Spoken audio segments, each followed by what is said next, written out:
Seat पर बैठते ही शशि की नज़र एक युवती पर पड़ी थी। उसे वह पहली बार देख रहा था।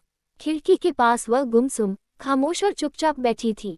शशि ने उसे ध्यान से देखा था। रूखे उलझे हुए बाल, सूना सपाट चेहरा, सूनी मान, सूनी कलाई और खोई खोई सी उदास आंखें। न जाने ऐसा क्या था उस युवती में कि पहली बार में ही उसने शशि के दिल में जगह बना ली थी। उसकी मूरत दिल में बस गई थी और उस दिन के बाद उस युवती को रोज देखना शशि की आदत बन गई थी। वह रोज लोकल पकड़ने के लिए स्टेशन जाता था और स्टेशन पहुंचते ही भीड़ में उसे खोजता। जब वह दिख जाती तो वह राहत की सांस लेता। जिस दिन वह न दिखती वह बेचैन हो जाता। पूरे दिन उसकी याद आती रहती और ऑफिस में उसका किसी काम में मन न लगता। उसको उदास, खामोश देखकर कोई सहकर्मी पूछता, क्या बात है? उदास लग रहे हो? वह अपनी उदासी का कारण तो बता नहीं सकता था, इसलिए कोई न कोई बहाना बना देता। जिस दिन वह नजर आ जाती वह उसके पास जाकर खड़ा हो जाता और ट्रेन आने का इंतजार करने लगता। ट्रेन आने पर वह जिस डिब्बे में चढ़ती उसी में वह भी चढ़ता। उसके पास बैठने का प्रयास करता। अगर बैठने को जगह न मिलती तो उसके सामने खड़े होने का प्रयास करता, लेकिन ये साथ जाते समय ही रहता।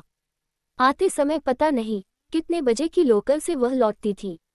शशि इस आशा में कि शायद वह दिख जाए एक दो लोकल मिस भी कर देता, पर व्यर्थ। जाते हर समय भले ही साथ खड़ा रहता और उसके नज़दीक भी रहा हो, लेकिन उससे कभी बातचीत नहीं हुई थी। शशि उससे बात करना चाहता था, लेकिन उसकी उदासी, खामोशी और सहमपन देखकर उससे बात करने का साहस न जुटा पाता। अपनी तरफ से पहल न कर पाता। उसकी भाव भंगिमा देखकर ऐसा लगता था जैसे उसकी दिल की इच्छा दिल में ही रह जाएगी। उसकी यह लालसा कभी भी पूरी नहीं होगी, लेकिन उसका ऐसा सोचना गलत निकला। एक दिन अप्रत्याशित रूप से शशि को उससे बात करने का मौका मिल ही गया। क्रिकेट वर्ल्ड कप के मैच चल रहे थे।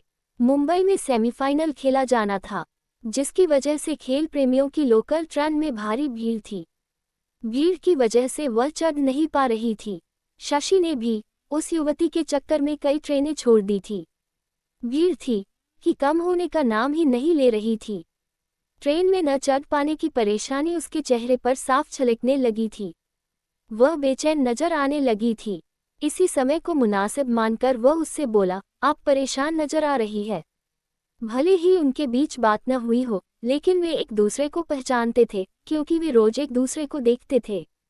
मेरी नई नौकरी है और ट्रेनों में भीड़ अगर नहीं गई तो आप चिंता न करें, आप ऑफिस जरूर पहुंचेगी। कैसे? ट्रेन में भीड़ बहुत है।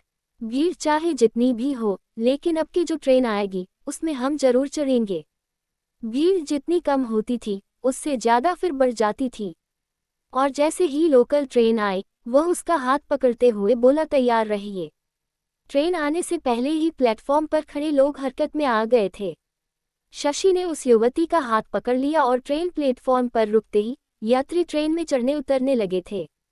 शशि भी उस युवती को जबरदस्ती खींचता हुआ एक डिब्बे में चढ़ने में सफल हो गया था। डिब्बे में लोग खचाखच भर गए थे, एक दूसरे से सटकर खड़े थे। शशि को भी उस युवती से सटकर खड़े होना पड़ा था। भीड़ इतनी थी कि एक दूसरे की सांस एक दूसरे को छू रही थी। ट्रेन रुकने पर लोग उतरते और चढ़ते थे, और चर्च गेट आने पर वे भी उतरे थे। नीचे उतरने पर पहली बार उसका मुंह खुला। वह बोली थी, अगर तुम न होते तो आज पूरे दिन ऐसे ही भीड़ रहेगी। कितने बजे आती हो लौटकर? 6 बजे के बाद, मैं इंतजार करूँगा। चर्च गेट से उस युवती को ईस्ट में तो शशि को वेस्ट में जाना था। दोनों ने अपनी राह पकड़ ली थी। शाम को शशि स्टेशन पहुंचकर समय देखा। प्लेटफॉर्म पर लगी घड़ी 6:20 बता रही थी और वह उसके इंतजार में खड़ा हो गया। भीड़ सुबह जैसी ही थी, प्लेटफॉर्म पर तिल रखने की जगह नहीं, और वह 10 मिनट बाद वह आती हुई नजर आई। उसे देखकर वह उसकी तरफ बढ़ गया। शशि को देखकर वह मुस्कुराई थी। मेरा नाम शशि है। अपना नाम बताते हुए वह बोला, तुम्हारा नाम जान सकता हूँ? लैला। लैला बड़ा प्यारा नाम है, जैसे कोई सोने की दिल वाला। देवानंद की पिक्चर लैला देखी है तुमने? नहीं, उसी फिल्म का ये गाना है। गाने के शौकीन हो? हाँ, आजकल के शोरगुल वाले नहीं, पुरानी फिल्मों के गाने। वे बातें कर रहे थे तभी ट्रेन आ गई। शशि, लैला का हाथ पकड़कर जबरदस्ती एक डिब्बे में चढ़ गया था। दोनों वली से आते और जाते थे। वली स्टेशन आने पर दोनों उतर गए थे। प्लेटफॉर्म पर शशि बोला, अब तुम्हें किस साइड जाना है? वेस्ट।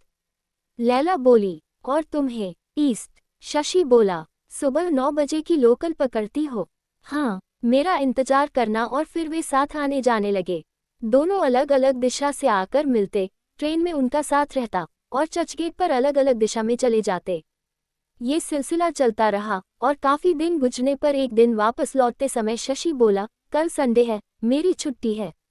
शशि पूछा, तुम्हारी? संडे को मेरी भी छुट्टी रहती है। कल पिक्चर देखने के लिए चले।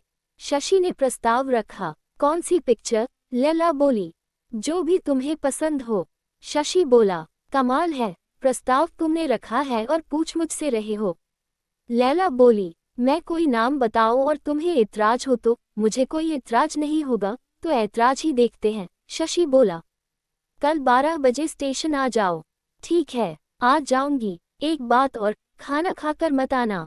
क्यों? होटल में खाएंगे और कुछ नहीं, बस तुम आ जाना। और अगले दिन मिलने का वादा करके वे अपने अपने घर चले गए थे। शशि रात को ढंग से सो भी नहीं पाया। पहली बार उसे किसी लड़की के साथ जाना जो था। रात भर लैला के बारे में ही सोचता रहा। सुबह वह जल्दी बिस्तर से उठ गया। वैसे छुट्टी वाले दिन आराम से उठता था। स्टेशन उसे 12 बजे पहुंचना था। ये टाइम उसी ने दिया था। एक एक पल काटना भारी पड़ रहा था और वह 11 बजे ही स्टेशन जा पहुंचा और लैला का इंतजार करने लगा। छुट्टी वाले दिन शशि देर से उठता और सारे काम धीरे धीरे पूरे करता। छुट्टी वाले दिन वह घर से कम ही निकलता था। बहुत जरूरी होता तभी, लेकिन आज जाना था। लैला को आने में पूरा 1 घंटा बाकी था। वह प्लेटफॉर्म पर घूमने लगा। कम ही लोग थे। एक कोने में एक लड़का लड़की खड़े बहुत धीरे धीरे बातें कर रहे थे। वह स्टॉल पर जा पहुंचा। एक चाय देना, और वह खड़ा होकर चाय पीने लगा। लोकल ट्रेनों का आना जाना जारी था और जैसे तैसे 12 बजे।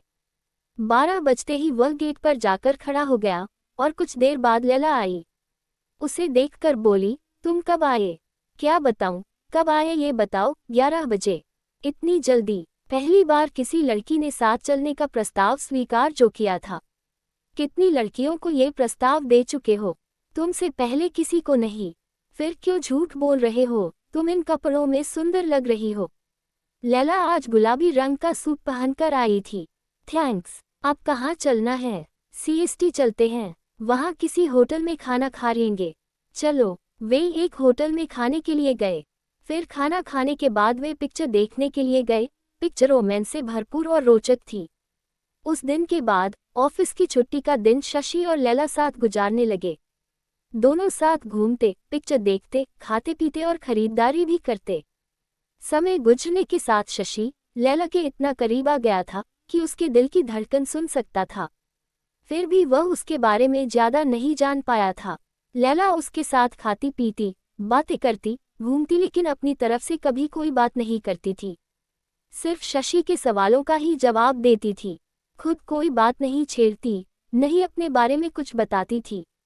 एक रहस्यमय खामोशी ओढ़े रहती। औरत और आदमी का एक दूसरे के प्रति आकर्षित होना मानवीय प्रवृत्ति है। जैसे चुंबक के विपरीत ध्रुव एक दूसरे की तरफ आकर्षित होते हैं, ऐसे ही औरत आदमी भी खिंचाव महसूस करते हैं। दूसरे शब्दों में एक दूसरे के करीब जाते हैं। समय गुजरने के साथ शशि लैला को चाहने लगा, उससे प्यार करने लगा और उसके ही सपने देखने लगा। सपने देखना मानव की स्वाभाविक प्रवृत्ति है। हर कुंवारी लड़की जवानी की दहलीज पर कदम रखते ही अपने भविष्य का सपना देखने लगती है। पहले हर कुंवारी लड़की का सपना होता था राजकुमार सा पति, अपना घर और बच्चे। अब जमाना बदल गया है। पहले या तो लड़कियों को शिक्षा दी नहीं जाती थी या औपचारिक शिक्षा ही दी जाती थी, लेकिन अब माता पिता बेटे या बेटियों को समान रूप से शिक्षा देते हैं। दूसरे शब्दों में लाइफस्टाइल में भी परिवर्तन आया है। आजकल की लड़कियां संपन्न पति चाहती हैं जो उन्हें हर सुख सुविधा दे सके। सपने केवल लड़कियां ही नहीं देखती, अपने भविष्य का सपना कुंवारे लड़के भी देखते हैं। शशि को जब लैला से प्यार हुआ तो वह उसी का सपना देखने लगा था। उसका सपना था लैला उसकी जिंदगी में आ जाए, लैला को अपनी पत्नी बनाने का। उसकी चाहत एक तरफा थी। लैला के दिल में क्या है, वह उसे चाहती है या नहीं, उससे प्यार करती है या नहीं, वह नहीं जानता था। ये तभी उसे पता चल सकता था जब वह उसके मन को टटोले। वह कई दिनों तक इस पर विचार करता रहा। मन में प्रश्न उठता, उससे कहे या नहीं, सीधी तरह से अपने प्यार का इजहार करे या पहले उसके मन को टटोले। कोई निर्णय नहीं कर पा रहा था। कुछ दिनों के सोच विचार के बाद उसने अपनी बात कहने का फैसला तो किया, पर दूसरी तरह से। एक दिन ऑफिस से लौटते समय वह लैला से बोला, हैंगिंग गार्डन गई हो? नहीं, तो कल संडे है, तो चलो। और वे संडे को छुट्टी वाले दिन हैंगिंग गार्डन गए थे। इस गार्डन में प्रेमी जोड़े आते हैं, वे प्रेमालाप में लिप्त रहते हैं। मुंबई में प्रेम करने वालों की पहली पसंद है ये जगह। वे दोनों गार्डन का चक्कर लगाने लगे और एक जगह शशि को खाली जगह नजर आई। वह लैला से बोला, उधर बैठते हैं, और वे एक पेड़ के नीचे हरी और नरम घास पर आकर बैठ गए। वह बातें करते हुए लैला से बोला, लैला, अकेले रहते रहते अब ऊब गया हूँ। अच्छा, शशि की बात सुनकर लैला हंसकर बोली। फिर शशि बोला, मन चाहता है कोई साथी हो जिसे मैं अपना कह सकूं। जब मैं घर से काम पर जाऊं तो मुझे छोड़ने के लिए दरवाजे तक आए। जब शाम को घर लौटूं तो मुस्कुराकर मेरा स्वागत करें, मीठी मीठी बातें करें, रात की तन्हाई उसके आगोश में काट सको। तुम्हारी चाहत तो बहुत बड़ी है।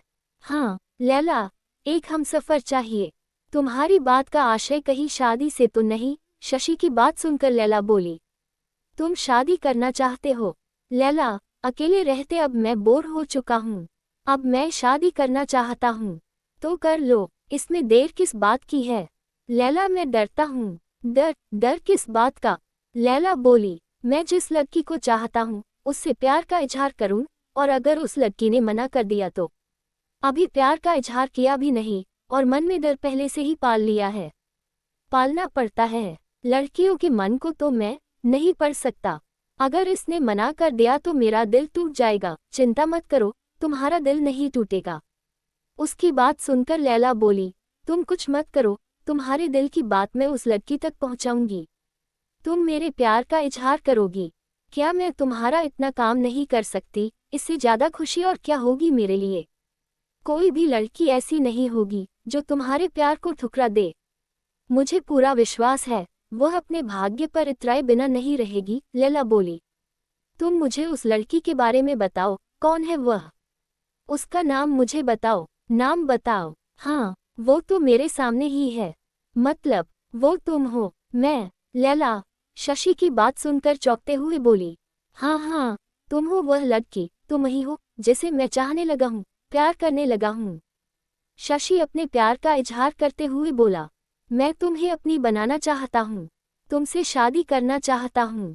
यह नहीं हो सकता, मेरी तुमसे शादी नहीं हो सकती। क्यों नहीं हो सकता? मैं तुम्हारे लायक नहीं हूँ। तुम जवान और अच्छे हो, तुम्हें कोई मेरे से अच्छी लड़की मिल जाएगी। मुझे और से नहीं, तुमसे प्यार है। मैं तुम्हारे लायक नहीं हूँ। क्यों? क्योंकि मैं परित्यक्ता, हम तलाकशुदा। ये तुमने पहले कभी बताया नहीं। पहले कभी यह बात चली ही नहीं, आज चली है तो बता रही हूँ। लैला बोली, मैं परित्यक्ता हूँ, तलाकशुदा औरत, एक मर्द द्वारा ठुकराई गई बासी औरत। कौन ऐसा मूर्ख मर्द था जिसने इतनी सुंदर और समझदार पत्नी को त्याग दिया? वह क्या करता? मेरे दामन में दाग लग चुका था, कलंक का टीका, और ऐसी पत्नी को रखकर कौन समाज और लोगों की सुनता? लैला, तुम पहेलियों बुझा रही हो, तुम्हारी कोई बात मेरी समझ में नहीं आ रही। साफ साफ कहो ना, वो मेरा अतीत था जिसे मैं याद करना नहीं चाहती। क्या तुम मुझे अपना दोस्त नहीं मानती? शशि बोला, तुम मेरे दोस्त ही नहीं अजीज हो, तो मुझे बताओ तुम्हें पति ने तलाक क्यों दिया? और लैला को अपना अतीत याद आने लगा। लैला का जन्म एक मध्यम वर्ग के परिवार में हुआ था। जब वह कॉलेज में पढ़ती थी तब उसे अपने साथ पढ़ने वाले वीरेंद्र से प्यार हो गया था। वीरेंद्र भी उसे चाहता था। जब उसने बीए कर लिया तब उसके पेरेंट्स को उसकी शादी की चिंता हुई। तब लैला ने अपनी माँ को अपने प्यार के बारे से बताया था। वीरेंद्र का अपना बिजनेस था और वह उनकी जाति का भी था, इसलिए उसकी माँ को क्या दिक्कत हो सकती थी। एक दिन सुलोचना वीरेंद्र के घर गई थी अपनी बेटी के रिश्ते के लिए। वीरेंद्र की माँ विमला भी इसके लिए तैयार थी। विमला का परिवार ज्यादा बड़ा नहीं था, बेटा वीरेंद्र और दो बेटियां बेबी और देवी। संपन्न परिवार था, उनकी कोई मांग नहीं थी और सुलोचना ने अपनी बेटी लैला की शादी धूमधाम से वीरेंद्र से कर दी थी। लैला को ससुराल बहुत बढ़िया मिला था। सास उसे माँ जैसी मिली थी और नंदे बहन की तरह उसका ख्याल रखती थी। वीरेंद्र का बिजनेस था, उसे कभी कभी काम के सिलसिले में बाहर भी जाना पड़ता था। जब पति घर पर रहते तब दिन तो उसका सास और नंदों के साथ गुजर जाता। खूब हंसी मजाक चलती रहती। नंदे उसे भाभी भाभी करते हुए उसके आगे पीछे घूमती रहती। उसके दिन चांदी के और रातें सोने की थी। वीरेंद्र से वह प्यार करती थी और वीरेंद्र भी उसे जी जान से चाहता था, प्यार करता था। उसके बिना रह नहीं सकता था। जब वीरेंद्र बिजनेस के सिलसिले में बाहर जाता तब उसकी रात काटना मुश्किल हो जाता। वह तन्हा अकेली रात के सन्नाटे में बिस्तर पर पड़ी करवटें बदलती रहती। लाख प्रयास करने पर भी उसे नींद नहीं आती और उसको देखकर बड़ी नंद अक्सर हंसी मजाक करती है। भाभी, भैया की याद में लगता है रात में सोई नहीं हो। लैला चुप रह जाती क्योंकि नंद उसकी हमउम्र थी, इसलिए लैला कुछ न बोलती। वीरेंद्र जब टूर से लौट कर आया तो लैला को उदास देखकर बोला, क्या बात है, किसी ने कुछ कहा क्या जो उदास नजर आ रही हो? कोई कुछ क्या कहेगा, सब मुझे खूब चाहते हैं। सास मुझे माँ जैसा लाड़ प्यार करती है, नंदे बहन मानती है। हर लड़की को ऐसा ही ससुराल मिलना चाहिए। तुम्हें ससुराल इतना अच्छा मिला है। पति जिसे तुम चाहती थी, प्यार करती थी, वो मिला है, फिर भी तुम उदास हो। इस उदासी का कारण क्या है? तुम्हारे बिना अकेले मन नहीं लगता। तुम एक सप्ताह के लिए बाहर चले जाते हो। ओहो, तो ये बात है। हमारी रानी इसलिए उदास है। इसके बाद वीरेंद्र जब टूर पर जाता तो लैला को साथ ले जाने लगा। अब पति के साथ टूर पर जाने से लैला को अकेले तन्हा नहीं रहना पड़ता था। जब तुम्हें ऐसा ससुराल मिला जो पति इतना ख्याल रखता था, फिर तलाक क्यों दिया? लैला के वैवाहिक जीवन के बारे में इतना जानकर शशि ने लैला से प्रश्न किया था। मेरे दामन में दाग लग चुका था। कैसा दाग? क्या करोगी तुम जानकर? क्या मुझे जानने का अधिकार नहीं है? माना कि मेरा तुमसे कोई रिश्ता नहीं है, लेकिन मैं दोस्त तो हूँ तुम्हारा। वो मेरे जीवन की काली रात थी। वो रात मेरे जीवन में अंधेरा लेकर आई और मेरे जीवन में हमेशा के लिए अंधेरा कर गई। मैं समझा नहीं। वो रात पति के दोस्त की बहन की पार्टी थी। लैला उस रात को याद करके अपने अतीत में भटक गई थी। वीरेंद्र का दोस्त रोहन, उसकी बहन मोना की शादी थी। रोहन कार्ड लेकर घर आया था। वह कार्ड देते हुए बोला, शादी में जरूर आना है। आऊंगा क्यों नहीं, जरूर आऊंगा, लेकिन अकेले नहीं, सबको आना है। उस दिन 2 शादी थी। एक शादी में सास और नंदे गई थी। लैला पति के साथ रोहन की बहन की शादी में गई थी। शादी एक मैरिज होम में थी। ये मैरिज होम शहर से दूर बाईपास पर था। वीरेंद्र अपने ऑफिस से लौटा तब तक 8 बजे चुके थे। जल्दी जल्दी तैयार होकर कार से गए तब तक 9 बज चुके थे। हंसी मजाक, दोस्तों से गपसप और खाना खाते खाते 12 बज गए थे और तब ये घर को रवाना हुए। घर करीब 10 किलोमीटर दूर था। कुछ रास्ता बिल्कुल सुनसान जगह से गुजरता था। लैला पति के पास आगे ही बैठी थी। वीरेंद्र कार चलाते हुए पत्नी से बातें भी कर रहा था। अचानक एक कार बीच सड़क में आकर खड़ी हो गई। तब वीरेंद्र को ब्रेक लगाने पड़े थे। वह कुछ समझ पाता उससे पहले कार में से उतरे 4 लोगों ने उन्हें घेर लिया। कौन हो तुम? उन्होंने वीरेंद्र की बात नहीं सुनी और लैला का हाथ पकड़ लिया था। ये क्या कर रहे हो? छोड़ो इसका हाथ। इसे हम अपने साथ ले जा रहे हैं। क्यों? रोज रात को तू इससे मजे लेता है। आज रात ये हमारी दुल्हन बनेगी। छोड़ो मेरी बीबी को। वीरेंद्र ने उन लोगों से लैला को छुड़ाने का प्रयास किया था, लेकिन उन्होंने लैला को नहीं छोड़ा। तब वीरेंद्र उनसे भिड़ गया था। वे 4 लोग थे और वीरेंद्र अकेला। वह किसी फिल्म का हीरो नहीं था जो अकेला ही 50-100 लोगों को मार डाले। वह एक आम आदमी था। ज्यादा देर तक उनका मुकाबला नहीं कर पाया। उन चारों ने वीरेंद्र को बुरी तरह पीटा था और वो बेहोश हो गया और तब छोड़ गए थे। लैला चीखती चिल्लाती रही, लेकिन उस सुनसान जगह और अंधेरी रात में उसकी पुकार को सुनने वाला कौन था? कौन उसकी मदद के लिए आता? और वे लोग उसे जबरदस्ती कार में डालकर ले गए थे। न जाने कहाँ, कौन सी जगह, सुनसान जंगल में एक निर्जन पड़े मकान में, और वह विरोध करती रही। पर उसका विरोध कोई काम नहीं आया। बारी बारी से वे उसकी इज्जत को लूटते रहे उसके जिस्म से खेलते रहे, उसके शरीर को नोचते रहे, तब तक जब तक वह बेहोश नहीं हो गई थी। लैला को जब होश आया तब उसने अपने को अस्पताल में पाया। जैसे ही उसे होश आया, एक महिला पुलिस इंस्पेक्टर उससे पूछताछ करने के लिए आ गई। क्या हुआ था तुम्हारे साथ? और लैला ने पूरा किस्सा यानी आप बीती सुना दी थी। पुलिस इंस्पेक्टर ने फ़ोन करके वीरेंद्र से बात की थी।